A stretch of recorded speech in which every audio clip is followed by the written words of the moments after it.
За сайн байцгаана уу манайхаа. За манай гэр бүл хүүхдийн туслан маань та бүхнийгээ бас ухтан авч байгаа билээ. За хүүхдүүд нь тоглох тоглоомын талбайтай.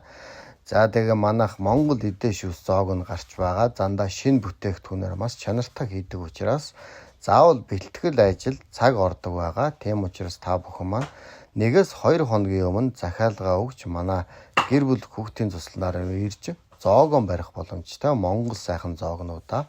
За энэ дээр сайхан толгоо, өвчүү, сүүл хуухалсан зэргийг маш сайхан чанж гаргаж бэлэн болгосон байна. За энэ бол олгоонд хийсэн илгэн хяам байна. За хоньны илгийг маш сайхан жижиглээд сонгон сармсаа хийгээд ингээд олгоонд нэгээд маш гоё хяам, амттай хяам болдог. За энэ бол шазны шүүл, за гидсний сайхан 5 цуулын шүүл явж байна. За хойноос нь банштай цай явж байна. За хүүхдүүд маань тоглоно. За сайхан шинэ онны махтай цовон. За Монгол сайхан үнэний сүг